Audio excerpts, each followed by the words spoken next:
allons faire le cours paludisme.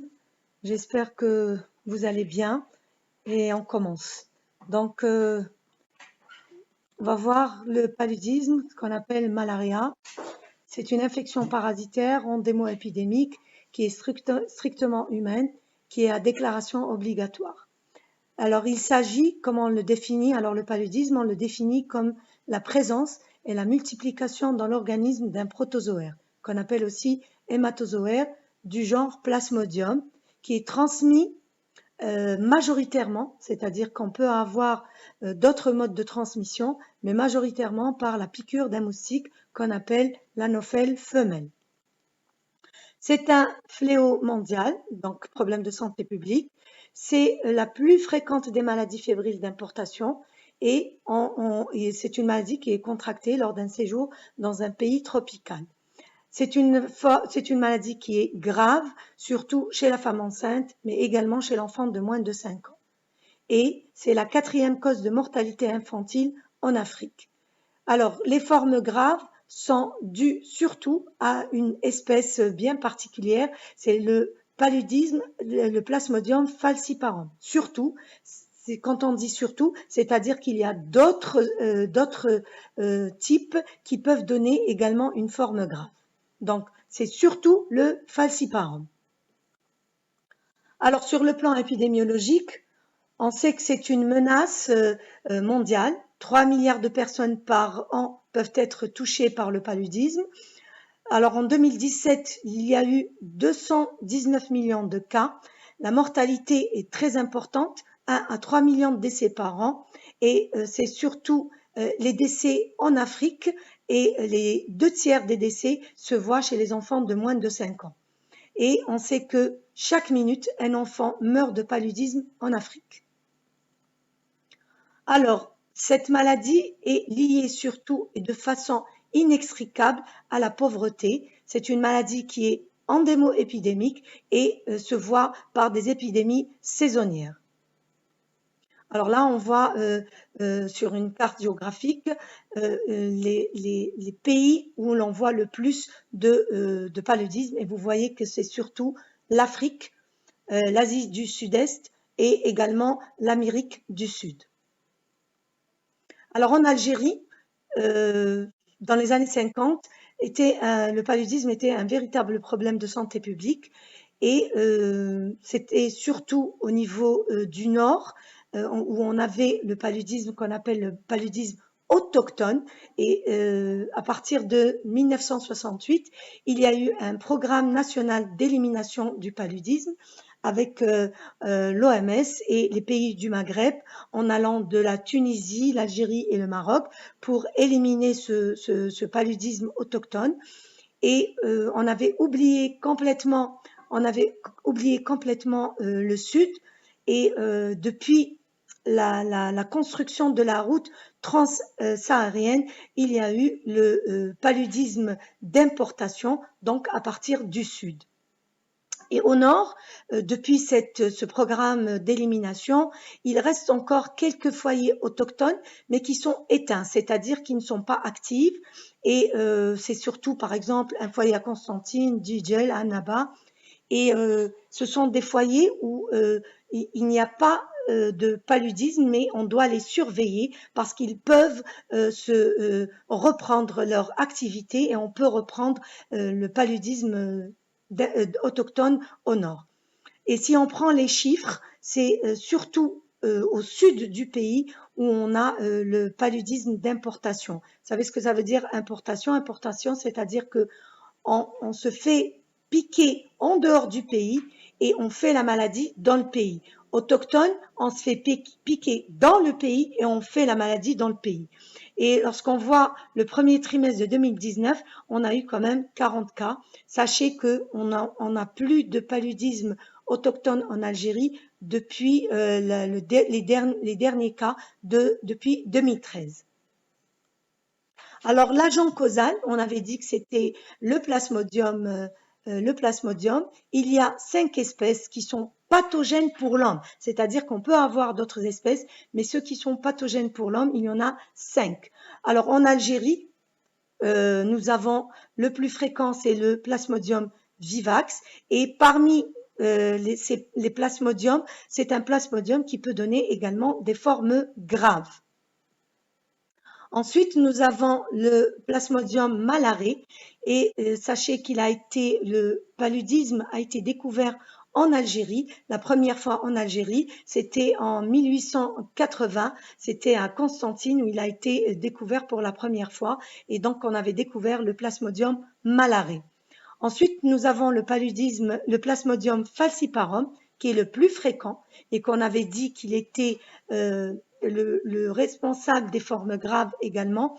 Et ce qui fait sa particularité, c'est qu'il a acquis les résistances par rapport aux antipaludiques. Nous avons le Plasmodium ovale qui donne le plus souvent des formes bénignes comme le Plasmodium malare. Et le plus récemment découvert, c'est le Plasmodium knowlesi qui reste encore localisé dans les pays de l'Asie, mais c'est surtout l'Asie du Sud-Est. C'est là où il est le plus, où on l'a découvert. Sachez que ce plasmodium a été chez les singes et il y a eu passage à l'homme et ce passage a eu lieu en raison des déforestations et le contact étroit de l'homme avec l'animal, avec le singe. Et donc, il est passé du singe à l'homme et sa particularité, c'est que lorsqu'on le diagnostic, quand on fait une goutte épaisse, un frottis sanguin, il ressemble au malare et pour faire la distinction entre malare et knowlesi, il faut faire une PCR. Et on avait dit tout à l'heure que le falciparum donnait des formes graves, le vivax peut donner des formes graves, mais également le knowlesi donne des formes graves.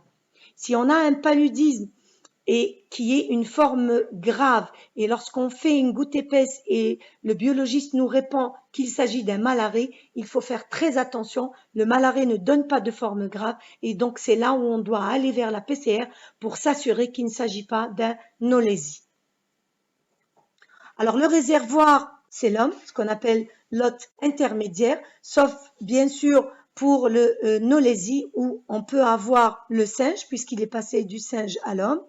Le vecteur, on avait dit que c'était un moustique, c'est l'anophèle femelle qui va contaminer l'homme au moment d'un repas sanguin. C'est ce qu'on appelle l'hôte définitif.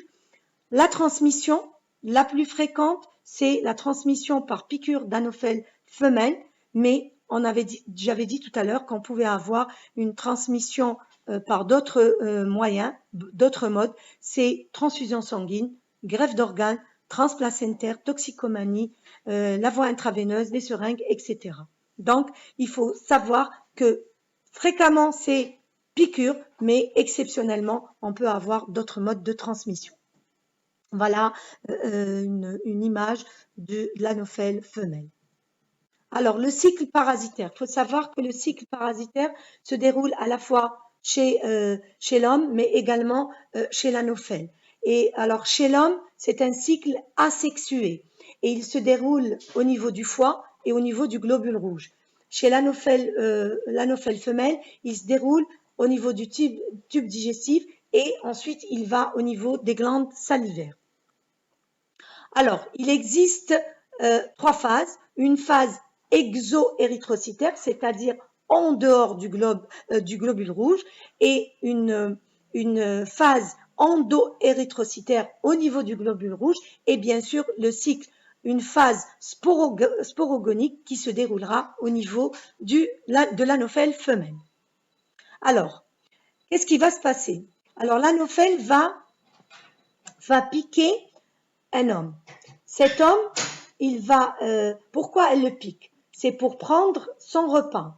Alors, en prenant son repas, c'est-à-dire le sang, elle va donner des formes sporozoïdes à l'homme. Ces formes sporozoïdes vont aller directement au niveau du foie, vont se transformer en schizantes, ensuite en mérozoïdes.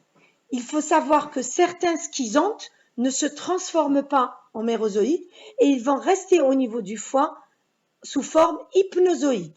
et ces formes hypnozoïdes ne se voient que pour l'ovalé et le vivax. Et ces formes hypnozoïdes seront à l'origine des rechutes ultérieurement. Ensuite, ces mérozoïtes vont, au niveau de les cellules hépatocytaires, les cellules vont éclater, vont libérer ces mérozoïdes et ils vont rapidement au niveau du globule rouge et ils vont se transformer en trophozoïdes, ensuite mérozoïdes, le globule rouge va éclater, ensuite il va aller vers un autre globule rouge et plusieurs fois ils vont se passer vers les globules rouges jusqu'à un certain moment où ces mérozoïdes vont se transformer en gamétocytes et ils vont s'arrêter à ce stade-là. C'est-à-dire qu'ils vont s'arrêter au stade gamétocyte au niveau du globule rouge. Vient un moustique piquer un sujet qui est porteur de ces gamétocytes.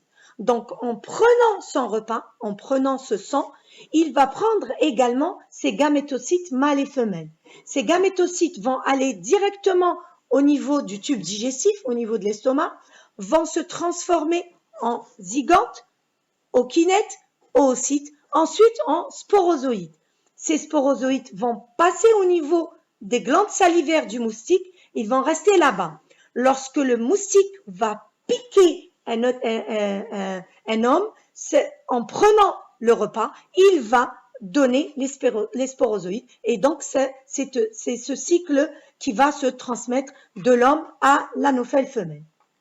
Donc, pour ce qui est de ce cycle, donc, en pique, l'anophèle pique, il prend le sang, il donne des sporozoïdes. Lorsqu'il pique quelqu'un qui porte déjà des gamétocytes, il prendra le sang, mais également, il prendra ces gamétocytes mâles et femelles qui vont être fécondés au niveau du tube digestif et donner les sporozoïdes. Voilà schématiquement ce cycle chez l'homme, mais également chez l'anophèle femelle. Alors, on va parler un peu d'immunité. Sachez que il n'y a pas d'immunité naturelle pour le paludisme.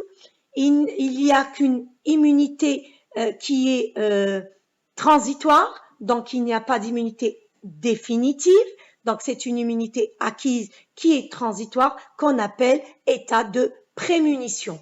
Cet état de prémunition, qu'est-ce qu'il va faire? Il va protéger l'homme, mais il va le protéger des formes graves. Il va l'acquérir de façon progressive lorsqu'il est dans une zone d'endémie après plusieurs années avec des expositions régulières de piqûres de moustiques. Et donc, c'est une immunité qui n'est pas stérilisante, elle lui permet juste d'éviter les formes graves et les formes compliquées.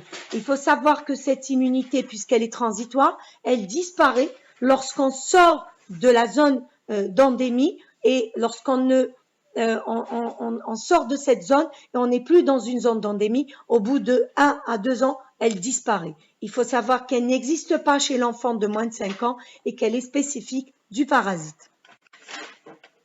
Alors, sur le plan physiopathologique, c'est pas très bien connu, mais ce qu'on peut savoir que les symptômes sont liés au cycle parasitaire. Alors, lorsqu'il passe au niveau du foie, ça correspond à la phase d'incubation.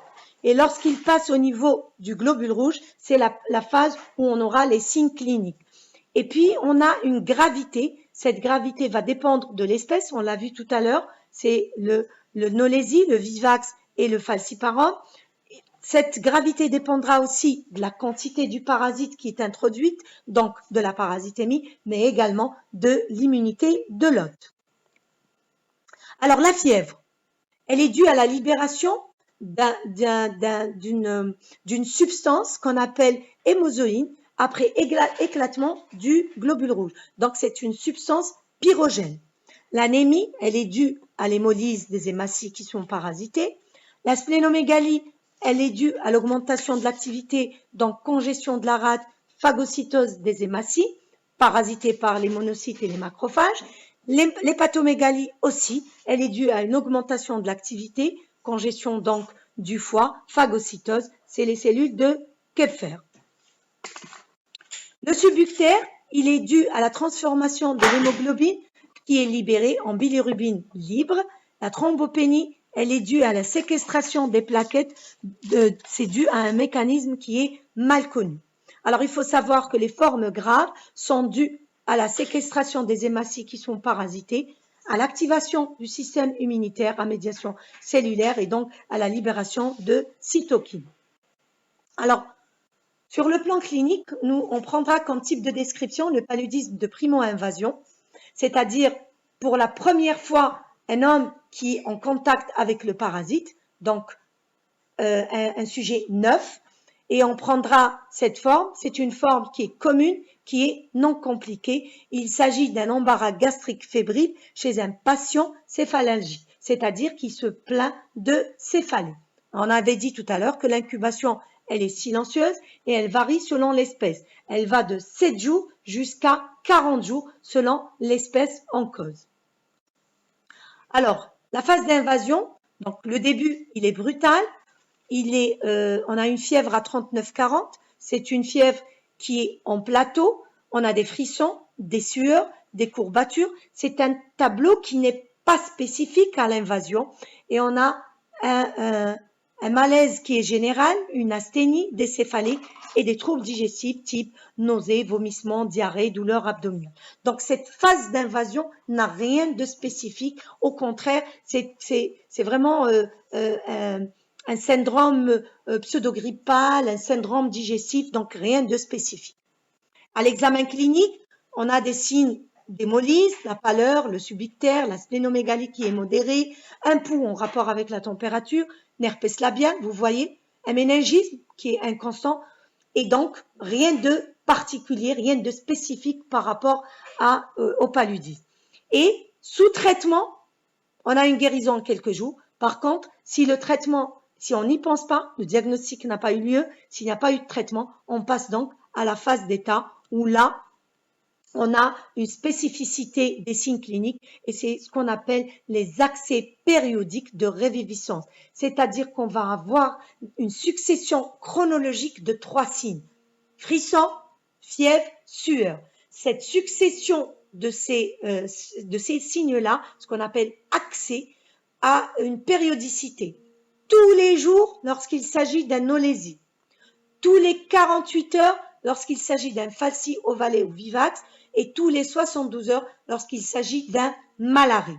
Et donc, ces signes-là ont une chronologie bien précise.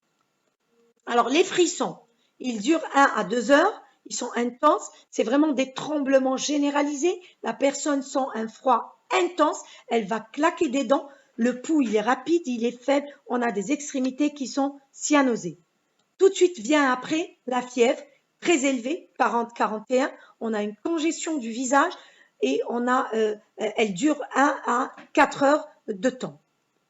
Après cette fièvre, on a des sueurs. C'est des sueurs qui sont profuses, la température baisse rapidement avec sensation de bien-être et la personne va se sentir bien et il va y avoir une crise polyurique et un sommeil profond. Et ces 3 signes sont bien décrits par le malade. Voilà, je vous ai dit tout à l'heure qu'ils se répètent selon un rythme bien particulier. Pour le nolésie, c'est tous les jours, donc J1, J2, J3. Pour le falci, l'ovalé, le vivax, c'est tous les 3 jours. J1, J3, J5, J7 et ainsi de suite, ce qu'on appelle la fièvre tierce. Ensuite, pour le malaret, c'est tous les 72 heures, J1, J4, J7, J10, etc. C'est ce qu'on appelle la fièvre quartz. L'examen, on a une langue saburale, un herpès labial, une hépatomégalie et la splénomégalie qui devient volumineuse, qui était modérée à la phase d'invasion. Alors l'évolution dans l'immédiat, sous traitement, on a une guérison rapide. Si le sujet reste en zone d'endémie, il va être exposé à de nouvelles infestations et ça va lui permettre d'acquérir cette prémunition. Sans traitement, on peut avoir une guérison, c'est très rare, c'est vraiment rare. Lorsqu'on reste exposé, on peut guérir, mais généralement, on évolue vers des complications et des formes graves. Alors, à distance, voilà, vous voyez qu'on peut avoir des formes graves, ce qu'on appelle l'accès pernicieux, le neuropaludisme, ou encore on passe au paludisme viscéral évolutif. Donc, on va faire les formes graves, nous ferons que la forme évolutive, c'est-à-dire on fera que le neuropaludisme, l'accès pernicieux. Alors, l'accès pernicieux, c'est la principale urgence en parasito. C'est surtout, on avait dit, le falciparum, mais le Knowlesi également et le vivax. C'est une maladie qui est mortelle et elle se voit surtout chez les femmes enceintes, chez les enfants de 4 mois à 4 ans, chez les voyageurs sans chimioprophylaxie et chez les expatriés. Il faut savoir que pourquoi l'enfant avant 4 mois, il ne fait pas cette forme grave, parce qu'il est protégé par le lait maternel. Et dans le lait maternel, il y a une enzyme qui va empêcher la multiplication du parasite. Alors, il survient brutalement ou encore après un accès simple ou non compliqué. C'est ce qu'on appelle une faillite polyviscérale, c'est-à-dire tous les viscères peuvent être touchés et on peut avoir n'importe quel appareil peut être atteint par le plasmodium. Alors, c'est une multiplication intense du parasite dans les capillaires cérébraux et viscéraux. Donc, on a un syndrome infectieux qui est sévère, fièvre à 40-41, des troubles de la conscience, des convulsions, des troubles du tonus, des troubles du comportement, des troubles psychiques. Par contre, et je l'ai bien précisé en rouge, pas de signe de focalisation et pas d'atteinte des paires crâniennes. Ce qu'on appelle, on a un coma fébrile. On peut avoir un syndrome méningé, c'est-à-dire une raideur, un Brudzinski, des vomissements. Et lorsqu'on fait une PL, on a une atteinte, une cytologie lymphocytaire et une albuminurie également élevée. On peut avoir des manifestations viscérales, hépatomégalie, ictère, splénomégalie, hémorragie, purpura, acidose métabolique, collapsus, insuffisance rénale, œdème aigu du poumon. Donc, je vous ai dit tout à l'heure, c'est une faillite polyviscérale. Là, c'est un tableau qui a été fait par l'OMS. C'est le dernier tableau où on vous dit quels sont les signes de gravité, qu'ils soient cliniques ou encore biologiques. Et là, j'ai séparé, j'ai fait les critères de gravité selon la clinique et des critères de gravité selon le laboratoire. Et lorsqu'on a un signe de gravité, et lorsque vous faites une goutte épaisse frottis sanguin avec un falciparum, on parle de paludisme grave. C'est-à-dire, il suffit d'avoir un seul signe pour dire paludisme grave.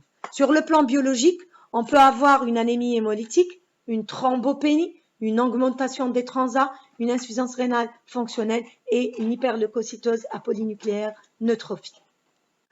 L'évolution, sans traitement, c'est le décès. Sous traitement précoce, diagnostic précoce, traitement précoce, guérison possible sans séquelles. Vous voyez que la mortalité, elle est lourde, elle est de 10 à 30%. Voilà, je vous parlerai que du paludisme grave par rapport aux formes graves et on passe directement au diagnostic, non, au diagnostic positif. Alors, le diagnostic, vous avez vu qu'en maladie infectieuse, on a toujours les arguments anamnéstiques, les arguments cliniques, et dans les arguments cliniques, il y a les arguments d'orientation. Ensuite, on a les arguments biologiques. Dans les biologiques, il y a orientation et confirmation. Dans les arguments anamnéstiques, c'est le séjour en zone d'endémie palustre, c'est le séjour sans chimioprophylaxie ou encore avec une chimioprophylaxie incorrecte. Sachez que même avec une chimioprophylaxie correcte, on peut faire un paludisme. Donc, c'est une protection qui n'est pas à 100%. Sur le plan clinique, c'est toute fièvre au retour d'une zone d'endémie palus. Donc, devant une fièvre au retour d'une zone d'endémie palus, on doit évoquer en premier lieu un paludisme. Alors, sur le plan biologique, nous avons les arguments paracliniques qui sont d'orientation. Nous avons la formule, le coneutropénie, l'anémie qui est très importante, la thrombopénie également. Ensuite, on peut avoir une VS accélérée, une CRP augmentée, des transats augmentés, un bilan lipidique perturbé et une hypergamma-globulinémie. Ce sont des éléments d'orientation. Ensuite, il y a la certitude. La certitude, c'est mettre en évidence le parasite dans le globule rouge. Et ça se fait par un frottis sanguin, une goutte épaisse. Alors, on les fait coupler. On fait frottis sanguin et goutte épaisse. Le frottis sanguin, on l'a au bout de 20 minutes. La goutte épaisse, on l'a au bout de 2 heures maximum. Le frottis sanguin et goutte épaisse nous donne l'espèce, mais l'avantage de la goutte épaisse nous donne la parasitémie. Donc, c'est pour ça qu'on les fait tous les deux. C'est pour avoir la parasitémie, pour dire est-ce que c'est une parasitémie importante ou faible parasitémie, et ça nous permet de suivre l'évolution de la maladie quand on met le traitement sous traitement. Voilà, donc on doit les faire en urgence avant tout traitement, on doit les faire de façon répétée lorsqu'on a une forte présomption clinique mais qui sont négatifs. Et donc vous voyez que on doit faire le contrôle après traitement à J3 de traitement, à J7 et à J28 de traitement pour voir l'efficacité thérapeutique. Voilà quelques photos de plasmodium dans les globules rouges, les trophozoïtes, l'ovalé.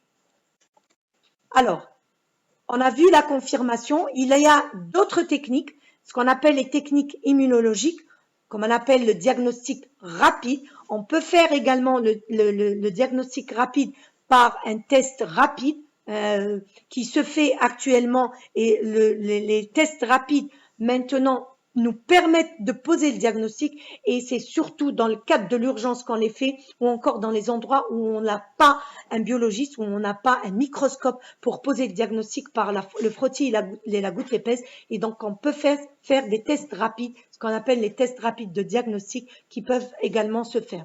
Et il y a aussi une PCR, mais qui demande un laboratoire sophistiqué qu'on ne fait pas dans notre pays. Et je vous ai dit, c'est surtout lorsqu'on a un problème entre nolésie et malarie. Alors, le diagnostic différentiel, lorsqu'on est devant une forme de primo-invasion, c'est toutes les fièvres aiguës. Pneumonie, méningite, grippe, septicémie. Donc, toute fièvre aiguë peut prêter confusion avec un paludisme de primo-invasion. Lorsqu'on est à la phase d'état, c'est surtout les infections urinaires et les cholécystites. Lorsqu'on est devant les formes graves, c'est les encéphalites, les méningoencéphalites, les accidents vasculaires cérébraux, mais également le tétanos. Donc, on passe maintenant pour le traitement. Alors, comme toute maladie infectieuse, vous avez le traitement curatif et le traitement préventif. Sachez qu'il y a eu une actualisation du consensus thérapeutique en 2016.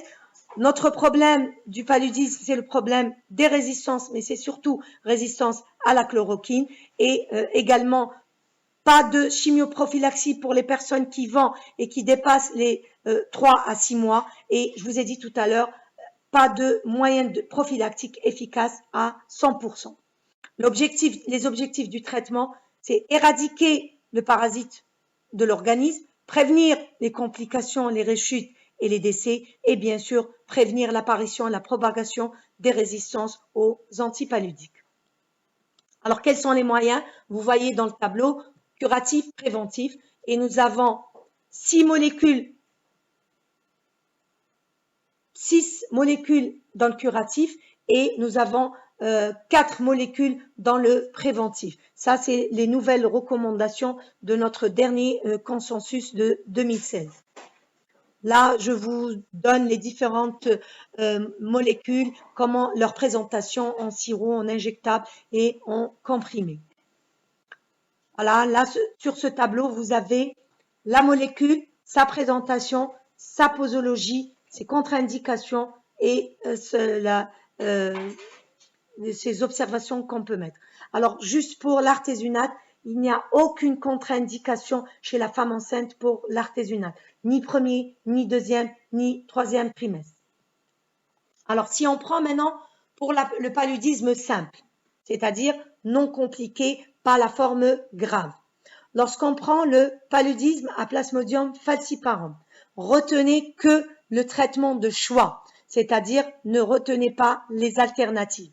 Sachez que nous avons une bithérapie pour le Plasmodium falciparum. C'est la molécule artéméter-luméfantrine qu'on donne pendant 3 jours. Alors, c'est quoi la posologie? c'est 4 comprimés par prise, 2 fois par jour pendant 3 jours. Ça vous fait un total de 24 comprimés cure. Donc la cure est de 24 comprimés. On l'associe à une autre molécule qu'on appelle la primaquine comprimée. Nous avons la primaquine comprimée à 15 mg et on donne 0,25 mg kg et on donne une seule dose au premier jour. Donc, artéméter-luméfantrine 3 jours, primaquine 1 jour et une seule dose. Ça, c'est pour le paludisme simple à Plasmodium falciparum. On passe au Vivax et à l'Ovalé. Nous avons dit que le Vivax et l'Ovalé pouvaient donner des rechutes. Il y avait des formes hypnozoïdes. Ces formes hypnozoïdes, à la faveur d'un stress, à la faveur d'une infection, ils peuvent reprendre leur multiplication, reprendre leur développement et passer des hépatocytes vers les globules rouges et donner une rechute et donner un paludisme. Donc, pour éviter ces rechutes, pour tuer les formes hypnozoïdes, on donne toujours l'artéméter-luméfantrine, mais on donne la primaquine qui est un anti-rechute pendant 14 jours. Dans le falciparum, on le donne comme anti-gamétocyte, mais dans l'Ovalé et le Vivax, on le donne comme anti-hypnozoïde. Donc, anti-hypnozoïde, 14 jours, anti-gamétocyte, un seul jour. Donc, c'est toujours le même principe, 4 comprimés par prise, 2 fois par jour pendant 3 jours, donc total 24 comprimés. Primaquine, toujours 0,25 mg kg, mais là, on le donne pendant 14 jours. On passe au Malaré et au Nolésie. Vous avez vu qu'on a regroupé Ovalé et Vivax, Nolésie et Malaré. Par contre, le falciparum, il est seul. Traitement de choix, c'est artéméter-luméfantrine, toujours le même principe, 4 comprimés par prise, 2 fois par jour pendant 3 jours, total 24 comprimés. Donc, monothérapie pour le Malaré et le Nolésie. Maintenant, pour le paludisme grave. Le paludisme grave doit être pris en charge en milieu intensif. Même si on a un seul signe de gravité, il doit être mis en milieu intensif parce qu'il peut évoluer rapidement et il peut entraîner un coma et donc une forme très très grave. Donc en milieu intensif et la voie parentérale est obligatoire, ne serait-ce que les premières 24 heures, ensuite on peut passer au relais. Donc le traitement de choix, c'est l'artésunate injectable et la voie intraveineuse est de préférence. Mais si on n'a pas, on peut pas piquer le malade, on peut pas avoir une IV, on peut mettre en intramusculaire. La posologie, elle est de 2,4 mg à H0, H12, H24. C'est-à-dire que le premier jour, on a 3 doses. Ensuite, le deuxième jour, on a une seule dose. Donc, il faut me comprendre. Premier jour, 3 doses. H0, H12, H24. Deuxième jour, une seule dose. Troisième jour, une seule dose. Ensuite, on vérifie. Si le malade est bien, il est bien réveillé, on lui donne la voie orale. C'est-à-dire qu'on va aller vers l'artéméter-luméfantrine avec mes 24 comprimés, c'est-à-dire avec mes 3 jours. Maintenant, si le malade n'est pas bien, s'il ne se réveille pas, on peut continuer l'artésunate injectable jusqu'à 7 jours. Donc, durée maximale 7 jours. Est-ce que c'est bien pour l'artésunate? Vous comprenez très bien que l'artésunate, le premier jour, on le donne 3 fois. Deuxième jour, une fois. Troisième jour, une fois. Ensuite, on vérifie. Si notre malade est bien, on peut passer à la voie orale et on donnera l'artéméter-luméfantrine pendant 3 jours. S'il n'est pas bien, mon malade, je maintiens l'artésunate jusqu'à 7 jours et j'arrête 7 jours. À côté de ce traitement spécifique, on a le traitement symptomatique. Traitement des convulsions, correction de l'hypoglycémie si elle y est, si c'est nécessaire, transfusion sanguine si on a une anémie sévère, et puis on fait un suivi de ce patient par une parasitémie avec une goutte épaisse frottis sanguin à J0, J7 et J28. Et bien sûr, avec une surveillance de l'état de conscience et des constances vitales. Il y a des cas particuliers chez la femme enceinte. Alors, chez la femme enceinte, lorsqu'il s'agit d'un vivax ovalé, malaré et nolésie, au cours du premier trimestre, on donne de la quinine en comprimé pendant 7 jours. On donne 500 mg 3 fois par jour pendant 7 jours. Si on est au deuxième et troisième trimestre, on peut donner l'artéméter-luméfantrine. Donc, vous avez remarqué que l'artéméter-luméfantrine est contre-indiqué chez la femme enceinte au premier trimestre. Par contre, au deuxième et troisième trimestre, on peut le donner. La deuxième chose, c'est que la primaquine est contre-indiquée quel que soit l'âge de la grossesse. Primaquine contre-indiquée quel que soit l'âge de la grossesse. Artéméter-luméfantrine contre-indiqué le premier trimestre. Ensuite, si c'est un accès simple à falciparum, au cours du premier trimestre, on donnera quinine 7 jours plus clindamycine injectable. Sachez que la clindamycine, elle est injectable. On la donne à raison de 10 mg kilo toutes les 8 heures pendant 7 jours. Si on est au deuxième et au troisième trimestre, il n'y a pas de souci, on peut donner l'artéméter-luméfantrine. Et puis, lorsqu'il s'agit d'une forme grave, d'un paludisme grave, sachez que l'artésunate est donné quel que soit l'âge de la grossesse. Donc, il n'y a pas de contre-indication de l'artésunate, quel que soit l'âge de la grossesse. Maintenant, on passe au traitement préventif, donc la chimioprophylaxie. Alors, l'OMS a partagé ou a classé les régions en 4 zones.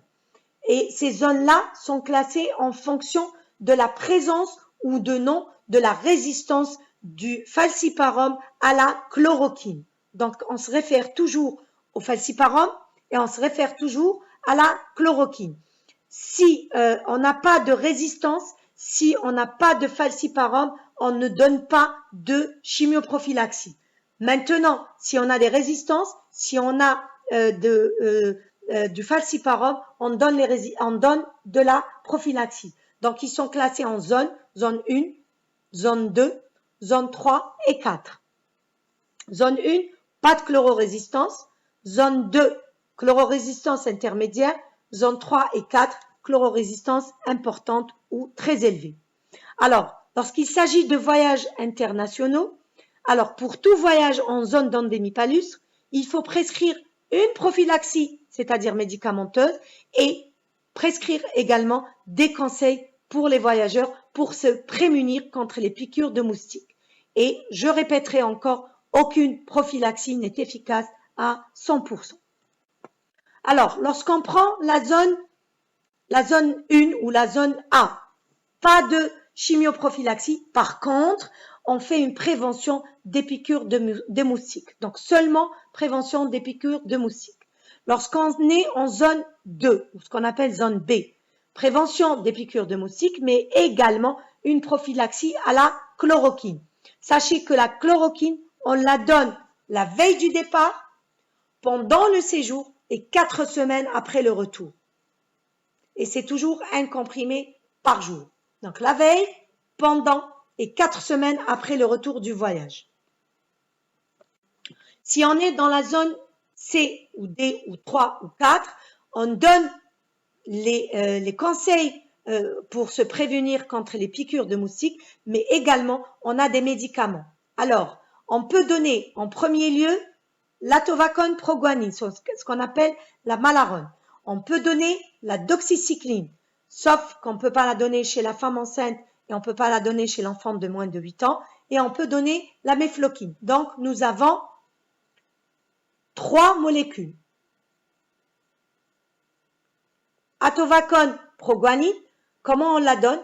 On la donne la veille du départ, pendant le séjour et 1 semaine après le retour. Si on donne la mefloquine, alors la mefloquine, on la donne 10 à 15 jours avant le départ. Pourquoi? c'est pour apprécier sa tolérance parce qu'elle a beaucoup d'effets secondaires et elle est très mal tolérée. Elle donne beaucoup de troubles digestifs, mais également de troubles psychiatriques. Donc, on la donne 10 à 15 jours avant. On voit sa tolérance. Si elle est bien tolérée, on va dire à la personne, il va la prendre une fois par semaine pendant le séjour, tout le séjour. Chaque semaine, il prendra un comprimé par semaine. Et lorsqu'il reviendra, il la prendra 4 semaines après. C'est-à-dire, chaque semaine, il prendra un comprimé pendant 4 semaines. Si on donnera de la doxycycline, ça sera la veille du départ, pendant le séjour et 4 semaines après le retour. Et c'est un comprimé par jour. Voilà. Alors, qu'est-ce qu'on peut dire pour la chimioprophylaxie non médicamenteuse? Ne pas sortir entre le coucher et le lever du soleil, parce que c'est à ce moment-là que les moustiques piquent. Donc, évitez de sortir à ce moment-là.